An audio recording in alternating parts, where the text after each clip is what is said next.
Thank you, Chair. I suppose, first of all, we should thank the medical staff in this country who have worked tirelessly, and the people out there who have worked tirelessly through this pandemic in the hospitals and in the community hospitals and obviously our general hospitals at the forefront of this whole pandemic, which was a nightmare. All of the staff now, each and every one of them, I commend them for their bravery and the difficulties that they had to experience. And these people are professionals, yes, but at the same time they saw such upset and it must have been hugely traumatic to them, and sometimes away from their families. It must have been difficult, there's no doubt about it, and something that you know, we can only say thanks, but maybe sometimes thanks is just not enough, Minister. The only thing I do see about this whole pandemic, Minister, is it exposed what is wrong in our hospitals and in our nursing homes. And you know, I suppose a lot of the community hospitals, they have to be up to a standard. The standards were set many years ago. I know that because I'm a chairperson of the Friends of Skull Hospital, and our hospital was under James Riley. I commend him in his term in office. He provided the funding to Skull Community Hospital to bring it up to the HICA standards that it had to be brought up to, and it's probably the #1 hospital in Ireland, a community hospital. But unfortunately, Clonakilty Hospital didn't get those funds, and it had devastating consequences for many families during this pandemic. Devastating consequences for many of the staff there in that hospital, through no fault of their own, because the hospital simply didn't have the standards that should have been in place and should have had got the funding. And since the pandemic, they've yet to get any funding to rectify this situation. It looks to me as the solution is to shut down beds. Instead, the solution is to create beds in a safe manner. And the standards were very, very clear, and we were very worried going back maybe 10 years ago when we felt Skull wasn't up to that standard, and community hospital, and how will it be brought up there, and will we get the funding for it? And we fought bravely, and as I said, thanks to James Riley and others, we were lucky enough to get the funding, and the hospital was brought up to a tremendous standard. But unfortunately, any hospital or nursing home that wasn't brought up to that standard were found out very quickly.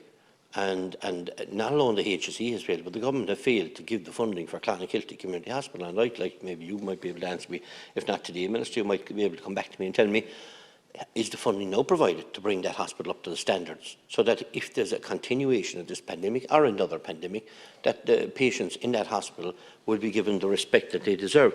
Because it's serving a huge, huge community out there in Clonakilty, Timoleague, Barryroe, Courtmacsherry, you know, Ballinascarty, down into Bandon and back from Rosscarbery into Skibbereen. It's covering a huge terrain, and there's so many people have used that community hospital to the and you know, there's drop-down beds in that community hospital. It's a fabulous hospital, like, there's no doubt about it, but it is lacking that standards, and other nursing homes lack that standards, and it came at a very, very high cost to people's lives. Another issue is, Minister, what I have is people.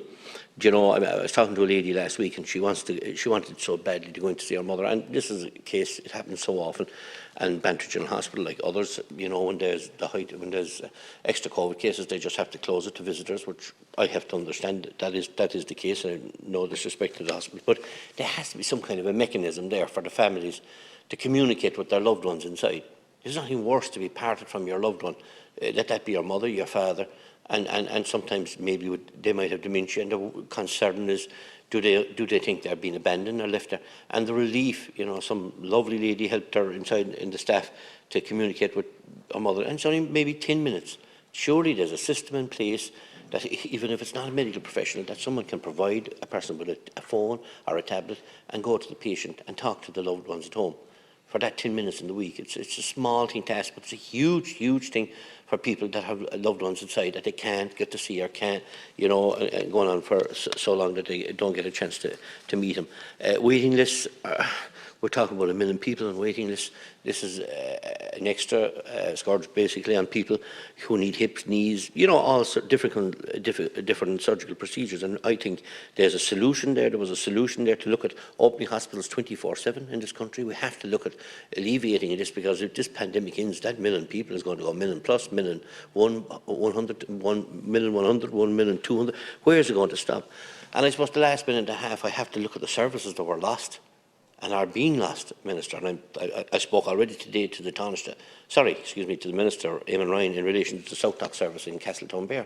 And I know you have communicated. I appreciate you do communicate back to me. But in fairness, someone is giving you the false information, because you're telling me that it's resolved. The professionals in Castletownbere are telling me there was no out-of-hours South Dock service last night. There's going to be no out-of-hours South Dock service in Castletownbere over the weekend. And if that was Cork City or Dublin, there'd be a national outcry. No out-of-hours doctor service. It's frightening for people to think that the people from Ardgroom down into Lorrock, into Glengarriff, Adrigole, Allihies, Irish, they have no. It's not fair. It's wrong. And they did get a solution. It was some gentleman came and he had no vehicle, so the only way he could go to a house was Tum in the middle of the night. That don't make sense at all, Minister. There's no reality there. And coaction also, and I know that's outside of your brief. It's Minister. We, with people with intellectual disabilities, they're closing one of the homes there in Castletownbere in the next 3 to 4 weeks, and 3 people with intellectual disabilities are losing their home, basically after the last 30, 40 years. And some of them are 50, 60 years of age, have been there in that community. And Minister, I plead with you to talk to Minister Rabbitte, who did communicate back to me, said she'd come back and see could she resolve the situation, and I've heard nothing since. And this is not good enough in a pandemic, that these people are going to be taken maybe 120, 130 kilometres away into a different home. So these people need to be respected, Minister. Thank you.